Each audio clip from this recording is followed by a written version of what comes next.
Okay, so Sally, like first, give us a little backdrop of how this idea was born and what's coming into the world next year.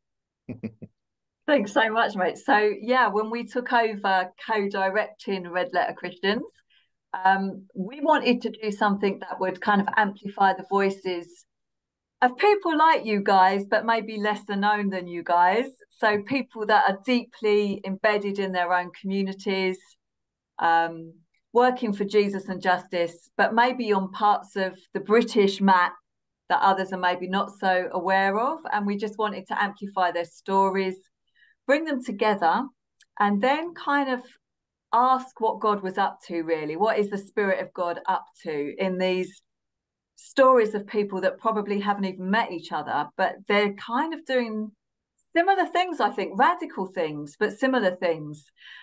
So, yeah, this was part of Red Letter Christians UK, Shane.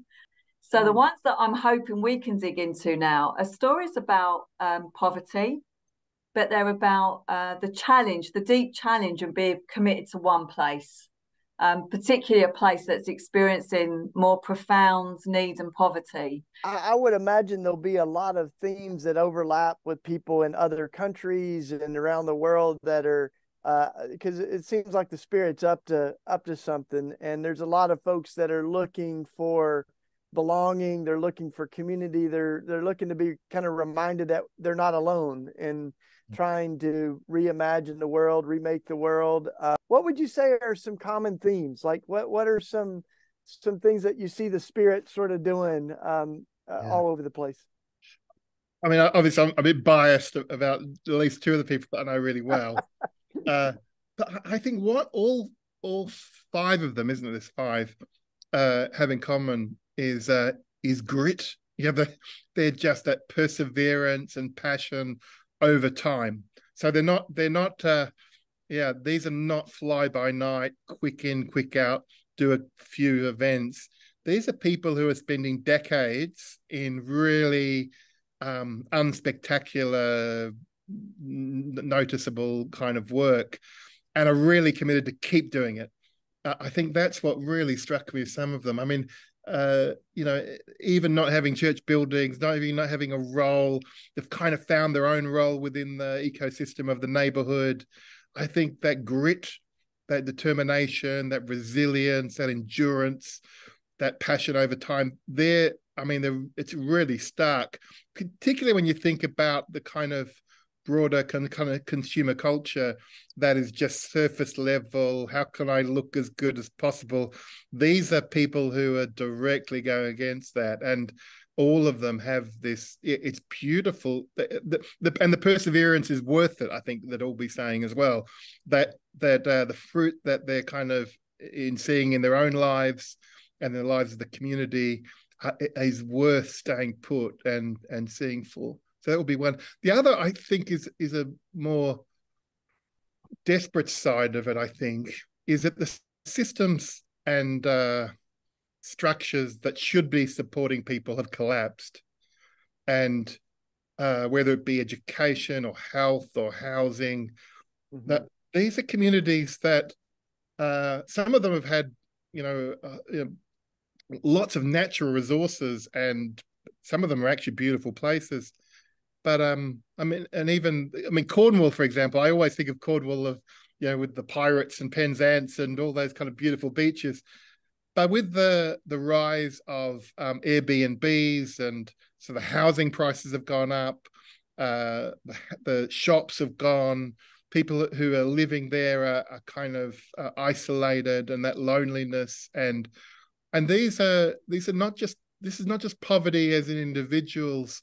These are systems and structures and policies that have collapsed, and the people in desperate poverty and facing desperate injustice, and how each of these individuals try to adjust and immerse themselves in the life of that suffering is inspirational. But I'm conscious that they're different contexts, but they're all facing that kind of disintegration of basic kind of infrastructures have gone. They're just not working for majority of their community anymore. And they're trying to hold all kinds of things together that is way out of proportion for what people can do. I guess the other thing is I'm really conscious of the third bit would be just how community building looks different in each of the neighborhoods. They bind people together, they connect in different ways, they use different methods. Some are using charities and churches, some are just kind of hanging out with people with chips and a Coke, on a Friday night. There's all kinds of methods that are being used, but all of them are trying to bring people together, connect people together, and find what's beautiful about the community working together. So they're three themes that I saw pretty quickly, but I was really inspired by all of them, because it's just so different to when you watch like Christian television and stuff, where people are just kind of just do these magic words, say these magic things, and snap your fingers and God will do what you want. These are the opposite of that. These are people who have tried and tested faith, who've gone through the fires and have stayed with their communities regardless. And I just think there's something so inspirational about the tested faith of these folks. Yeah, well, I mean, one of the things that strikes me about these essays is that they're all people that are doing something, and there's a lot of people that care. They care about immigrants, they care about the environment. They're people of conscience, but then all the time I hear, but what can we do? Like, where do we get started? What are the first steps? And I mean, one of the things about Red Letter Christians and about this book is that these are folks that are like, they're falling forward, as we say, like they're trying stuff. It doesn't all work. I think of the stuff that you and Anji did, in Kongtui, and I mean, just it's so concrete, right? A cooking school, you're making purses and bags, or your friends are out of trash. You're we're like, hey, can we melt down knives in the UK? We're like, yeah, heck yeah, we can. And you got your bike friends that are fixing bikes in the church building. Like, all of it's like actually really substantial, and I think that's part of what people have grown tired of, as versions of religion or Christianity in particular that have all these things we believe, but you don't really see much like that really embodies the justice and goodness in it. So Sally, you want to say a little bit more of that? I mean, it seems like one of your criteria for selecting these writers and essays is that they're people that are actually doing really beautiful, creative things with their lives, right? I'm so pleased that you saw it, because that's the kind of that's where I get my energy from, I think, is by listening to people who falling forward is a great way of saying it. None of these people had a strategy or a 5-year plan. I love it when, so reading in like Louise's story, she says like she followed Jesus in Winson Green. Like she had a whole lot of unlearning to do. She had this kind of cultural Christianity. She thought she knew the problems of the poor. She thought she knew the solutions. And then all that unlearning she did as a young person, just realizing life is not what I thought it was, and then Anji comes in with, 3 decades of work and says like, my theology has changed. I've had to deconstruct a lot of things. But what I love about her is she's deconstructing it without losing her passion for Jesus and justice. Mm-hmm. So, it's not one of these arguments that there's a lot of commentary about that, about where do we go next as a church and things like that. And there's a lot of, it seems a lot of smoke and mirrors sometimes that ignores like, well, what are you going to do? How are you going to live?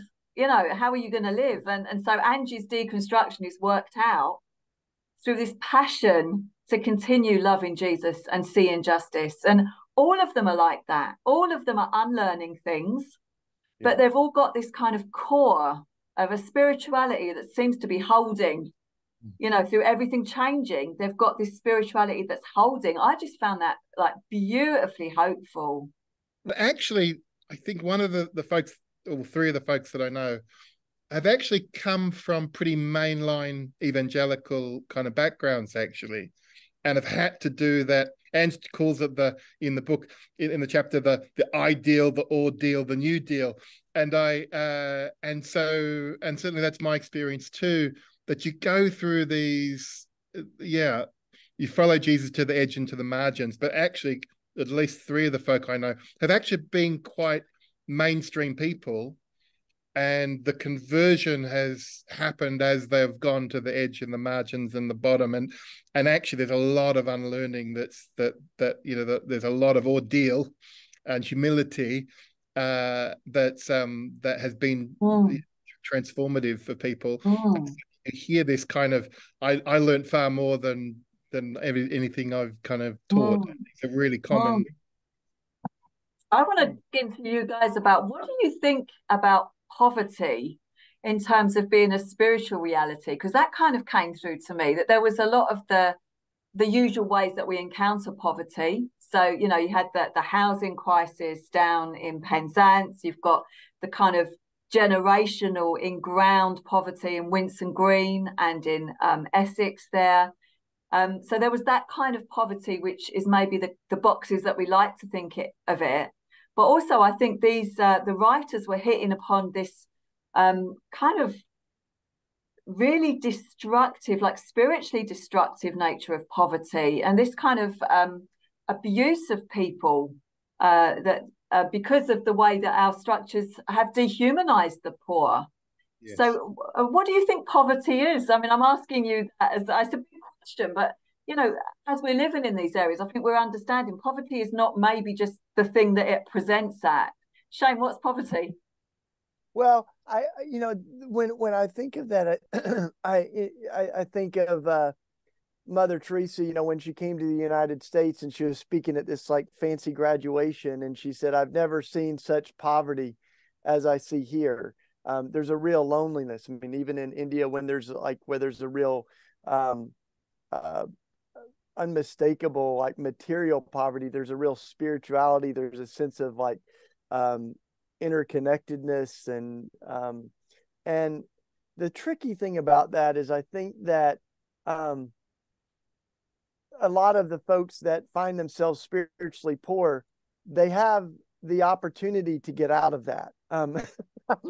Like literally, like give your life away and you find your life. Like give your material possessions away and you find true riches. And so, like I think of the story of the rich man and Lazarus, which is a story Jesus tells about this man that's living in luxury and privilege while someone else is suffering right on the other side of his gate.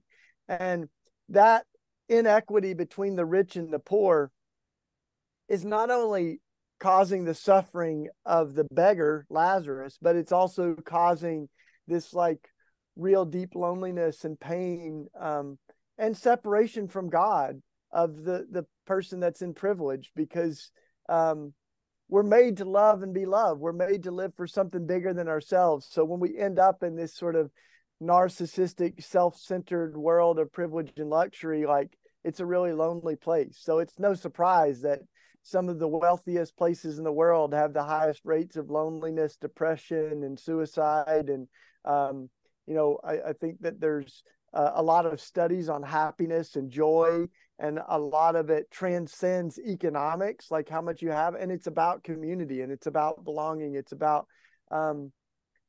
living for something other than just your own kind of yourself as the center of the universe. What do you guys think? I mean, I think poverty has to do with oppression, and it has to do with not being able to live as God intends human beings to live in places. And so when those connections are cut, people, that sense of hopelessness, that sense of this kind of a fatal kind of worldview that happens. And that is spiritual. It's not just, you just can't throw cash at that and sort that out. All the best policies in the world doesn't sort those connections out. And so if shalom is God, people, and place living in harmony together, then poverty is the disconnection of God, people, and place. And what results is oppression. And you feel it in these stories that people don't have places to live, that people don't have connections. They it takes a day to go and do the groceries in some places. All those things. That's not how God intends people to live, in isolation and loneliness and disconnection. And so I think that freedom to live as God intends, is or the lack of freedom is poverty. That the freedom to do it is shalom, and so you feel a lot of anti-shalom stuff all through these essays, and hope is a theme that kind of emerges in different places too as the antidote, I think, to poverty. It isn't just how can we throw more cash at these neighborhoods. It is how can hope emerge from within our community. I love the quote from Louise, from Maltman's quote. It's through faith that a person finds the path of the true life, but it's only hope that keeps them on the path. And I think it's great. We want to talk about faith and people encountering Jesus, but and so faith is an important part of this. But it's hope for a better future, hope that things can change, hope that this isn't all we have. That's a commodity in short supply in so many neighborhoods, and that's what I think oppression is, when you don't feel like you have any hope. Yeah, one of the things that strikes me in the book too that you've done, Sally, is sometimes when we think of hope and bringing hope to a place, as we think of outsiders, like our kind of traditional way of doing missions has often been very, colonialistic, like coming in with the good news for these kind of lost people. And yet, I think what we've been trying to do with our work for decades now is see, just as Ash said, that the hope is there, like the gifts, the assets, God, the Spirit of God is also in these places. I think of my friend Jonathan Brooks. He wrote a book, Church Forsaken, because he says we call these places God forsaken, but they're not God forsaken, but they might be church forsaken. That the church has kind of left some of these places. But what's been interesting watching your story, Sally, is that your family is from your neighborhood. And like we use the language of remainers, returners, and relocators. You're a remainer, your family's from that neighborhood. Returners are people that maybe grew up in tough neighborhoods that don't forget where they came from. And then relocators, folks like me or Ash, that are going to these places and trying to come with the right posture to live and listen and, learn and build with the people. But as you look at this beautiful collage of voices, do you see some of those different sort of social locations, people that, have come missionally to a place and or found their mission there, but then people that came out of these struggles that then, they've got the scars and the bruises. They've come out of that and they know the solutions and they've seen the hope even amidst the struggle. You know what? These are relocator stories as I look at it in that lens. These are relocators, but they're long-term relocators. They're people that have turned up in communities and expect to stay there for their whole life. And they're people who've already, many of these people, so, Michael's several decades into his life in Morecambe, and you and Anji, I mean, 2014, I think you turned up in Winson Green, and so none of these stories are about that kind of colonial idea of engaging with a community. And what I love about them is they're all humble stories. They're all people who turn up and say, we don't know what to do, but I think our neighbours might have some clues. And so they're people that are listening. They're listening people. I think that's, Louise is probably the one who writes most overtly about the unlearning that she does. And that's a class issue. So she comes in from a middle class perspective and she's coming into a really working class community. But I love her humility. There's no patronizing tone in what Louise writes. And I think what's really interesting about all of these stories is the fun they're having. I think we've ignored that it is more fun to live in Morecambe or Winson Green, or it's more, it's fun here. There's life here. There's activity here. I love that. There's a sense of these people are enjoying their lives. They're not bored, are they? So I think, hope, but joy.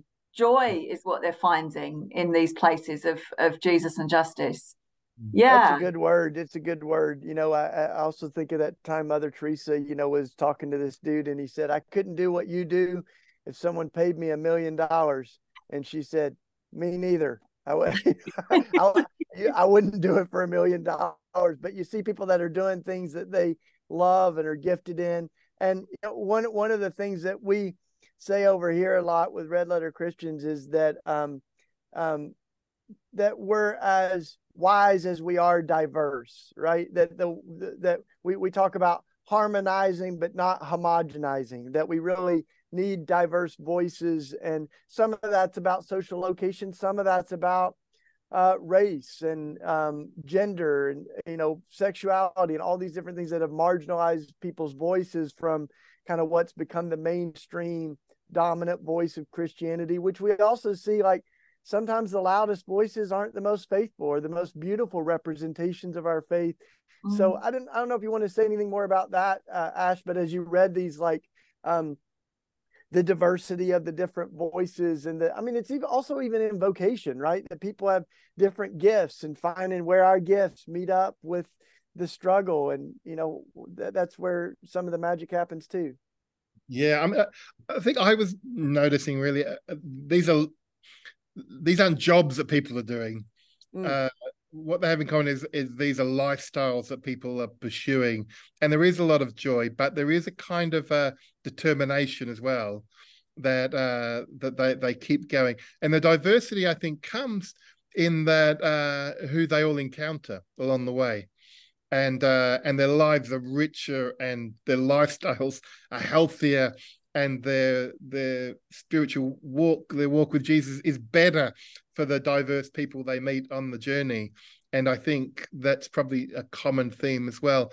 But I think it's so different to the kind of classic careerism that, how do I get from A to B to C in the quickest kind of, none of these people took that path. They took this as a lifestyle.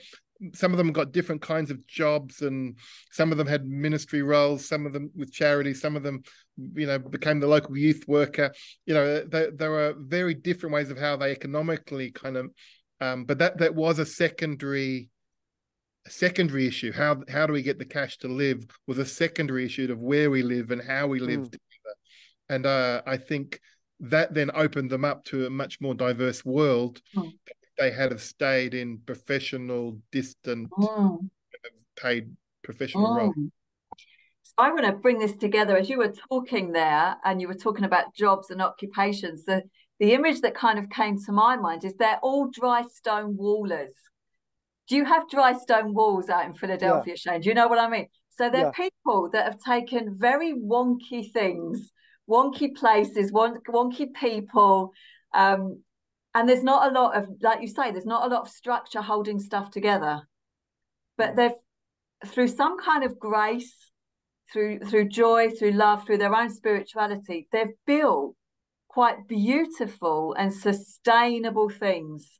Yes. These are dry stone wallers, aren't they? And that's the kind of idea about what I think they've got in common is they're not afraid of the wonkiness. Some of them are positively delighting in the wonkiness. I mean, that comes through Anji's story and Michael's, actually all of them. They delight in the wonkiness, but they're building something really beautiful and sustainable. I kind of see that as the expression of shalom that they're bringing. Yeah. That blows my mind, but it also it reminds me that we're kind of fanning each other's flame, right? That we're it's kind of like coals of a fire. You sort of stir each other on. And I also think of that place where scripture says that we're living epistles, and that's what this is about, right? It's people that are trying to write they're trying to write the gospel with their lives. They're trying to proclaim the good news of justice and Jesus's love with their actions and the way that they live their lives. So I know it's going to stir so many other people on to hear these stories.